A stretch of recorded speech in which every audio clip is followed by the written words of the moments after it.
You see, guys, being under the sea ain't too bad. NERDSoul.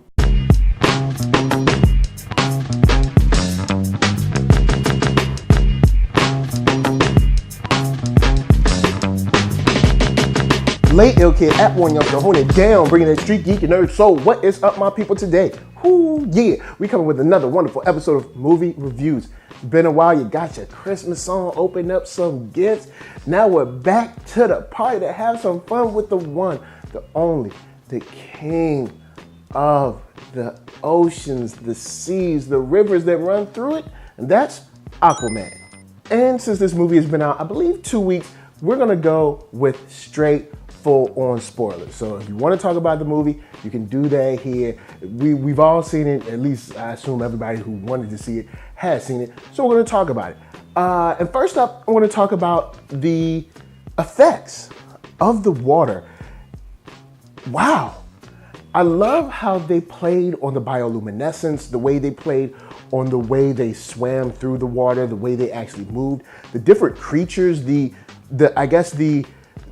alterations of the creatures of the sea, and how like the seaweed moved, and even how Mera used like seaweed to wrap around his wounds, his bandages and stuff. It just became very imaginative and very creative, and something that I thought was very cool.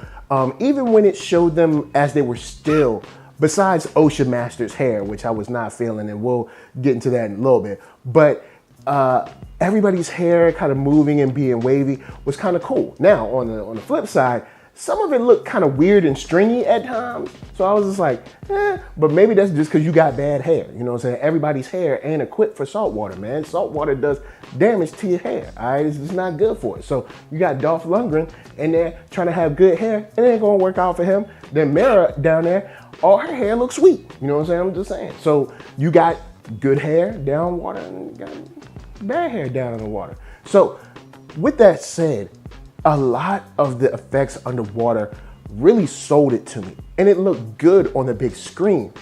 But the weird thing is, when I think back to, and I know people are gonna dog me for this, but when I think back to the Phantom Menace and the scenes that they were in underwater, it's hard to see a huge jump in technology. And maybe that's just me, and maybe I'm tripping, but it seems like the I guess technology for being underwater has not gone that far, but I still dug it.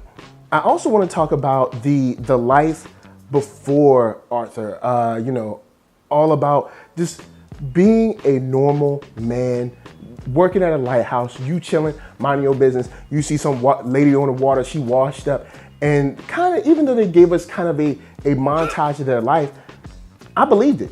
They sold it well, and they looked like a couple that actually cared about each other. And even when she returns at the end, they did a good job at getting that chemistry together, where they looked like they were, of course, from opposite worlds. One, is from Atlantis, and one is from, land or whatever they call it, just regular Earth. I don't know, but just a regular man from the land, and they look like they shouldn't fit. But then they do. The way they interacted, the way they laughed and played, and even how they doted over their child, it really pushed across this relationship that was believable. For them to be kind of like star-crossed lovers, or ships in the night, get his ships in the night, whatever. Anyway, but ships in the night that passed and then ended up finding something special in one another. And I really, really enjoyed that. I thought that created a good anchor for this movie, in their love and their relationship, and even the further relationship with his father, and of course Arthur, his son, later on in the film. But next up, I gotta hit on your boy. One of my favorite parts before the break is Black Manta.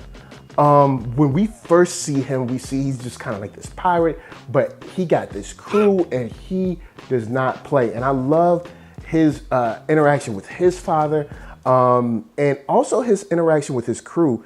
And even to see the fearless nature he has when he first encounters Aquaman. And even seeing that, like, he doesn't have essentially the power to take on Aquaman, but dude got some moves, man. And the actor that held that down, he brought across a lot of anger, a lot of aggression that I think that role needed, man. He really helped to be that kind of, that that side villain, that B villain that was kind of like just that thorn in the side that wasn't, he wasn't Ocean Master, which we'll talk to after the break, but he was dangerous enough to be regarded, to, you got to keep your eye out on this dude. And I love that the hate, the anger, the passion just continued to go. He, of course, his father died, Aquaman left him. Then after that, he just continued to try to find ways to take him down, even to the post-credit scene where he's like, yo, I want to take this dude down. Now, we got a ton of stuff to get to after the break, like Ocean Master, the score, and also your man Arthur himself and Queen Mara. Well, she ain't queen yet. But first, KURO brand gonna help us pay them bills.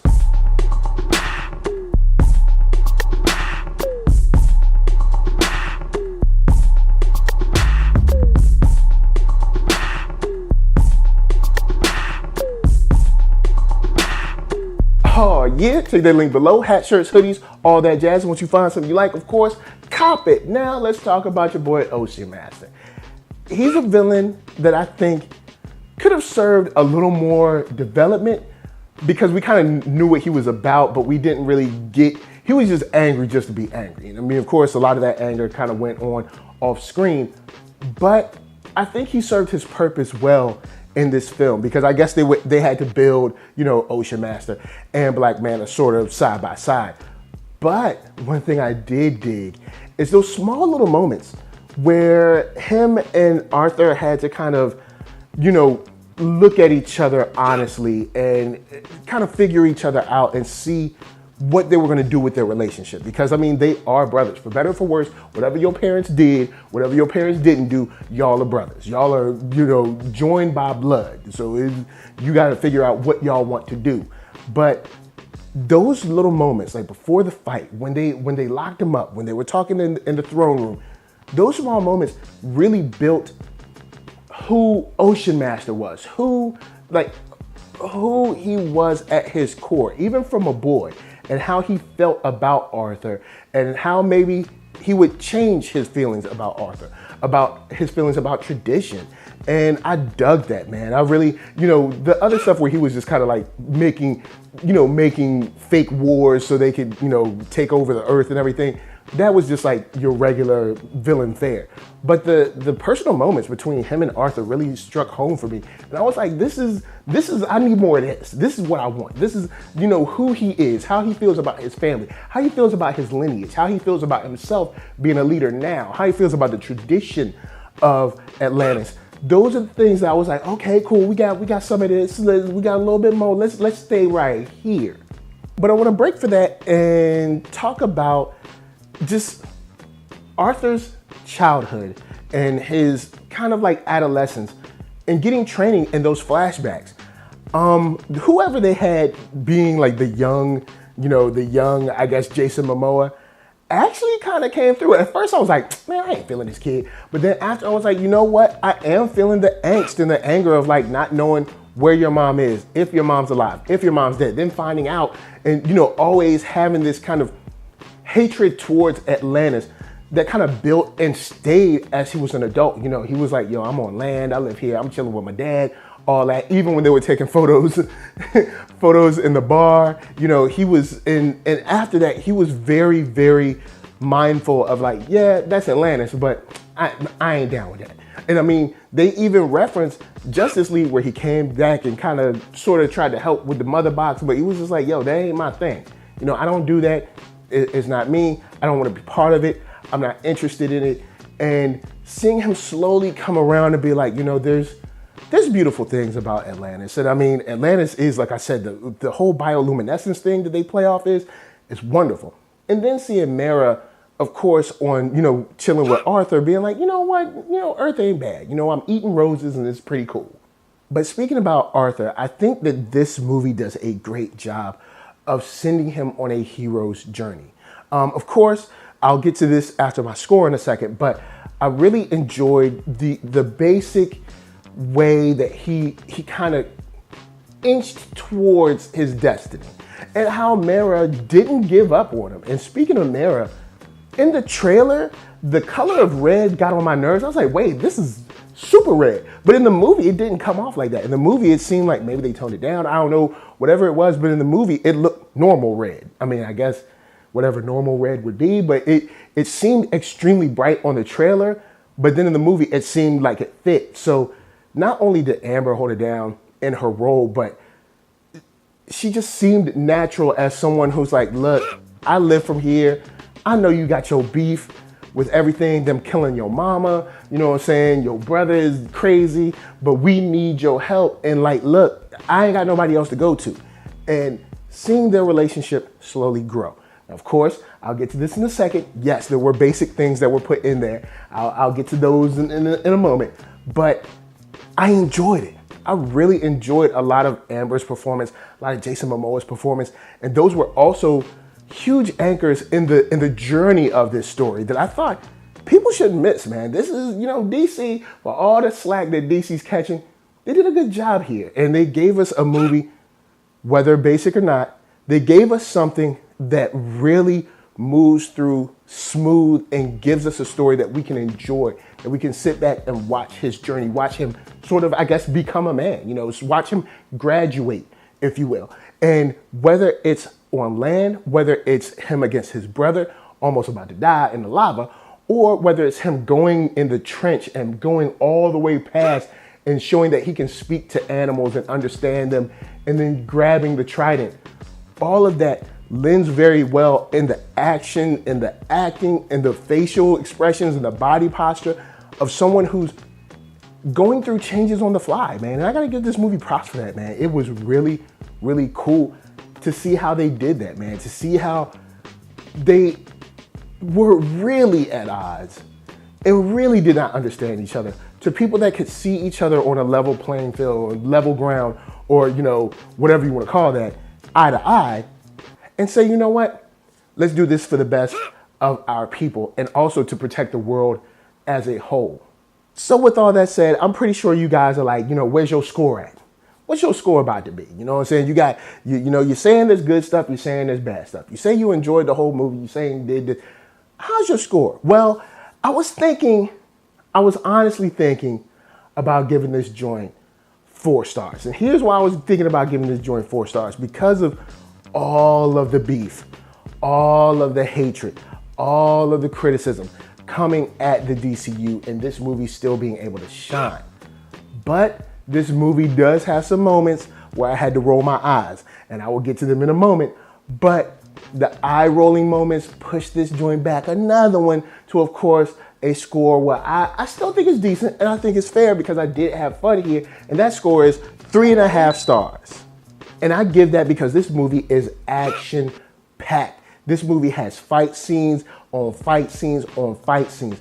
The joint in the trailer is just a small piece of what you get as a whole. There's danger, there's horror, there's cool vibes of just relaxation and kind of like relationship stuff. There is a lot to get here. And even though the effects at times seem like they could be dated, they still look good enough on screen to provide like kind of this sense of wonder on screen. And this movie was a huge leap of faith and a huge step forward in just trusting that Atlantis could work. So I gotta give them props for that. Now, of course, there's moments in the film where there are these musical cues in this movie. Oh boy.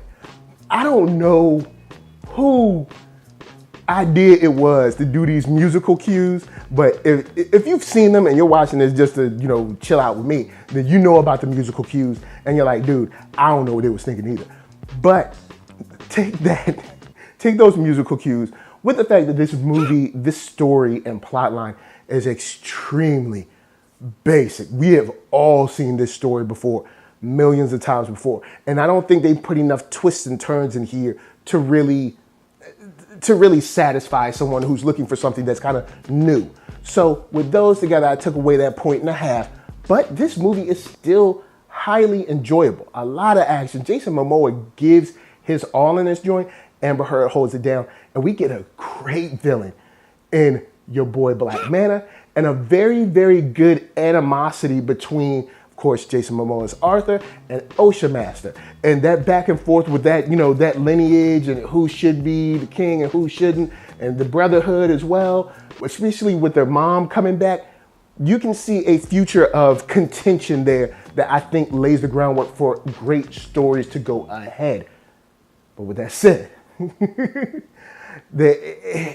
it's a whole bunch of basic stuff. So you get these great moments of creativity, like the underwater, the creatures, the bioluminescence, even great moments of charisma, like Amber Heard, her back and forth with Jason Momoa as his role, and then even stuff with, Black Manta comes off, he shows his anger so well. And then OceanMaster has this whole thing of just like, I should be king just because I should be king. And it comes across the screen very well. But you put that basicness and the eye roll music cues, like there are a whole bunch of music cues where someone's like,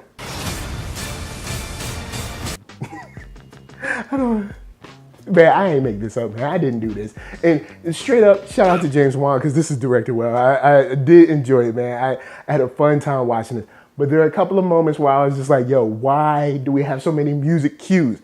But you take everything that I enjoyed, the action, the horror, that whole thing with the trench, that joint is scary, for real. Also, the different tribes of Atlantis, so cool. I definitely think you should check this out. Holla at me, I'm gonna holla at you down in them comments. Let me know if you've seen this. If you haven't seen this or you watch this anyway, you should be ashamed of yourself. You gotta go see it, because it is something to experience on the big screen. I mean, this thing is, the scale of Atlantis is very cool.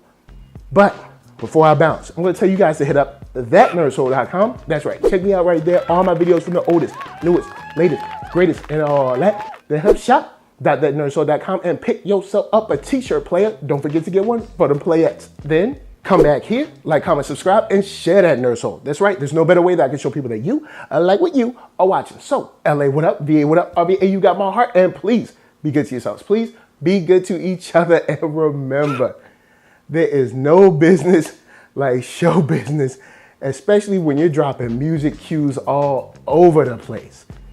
Whoo, this movie's still dope though. Peace.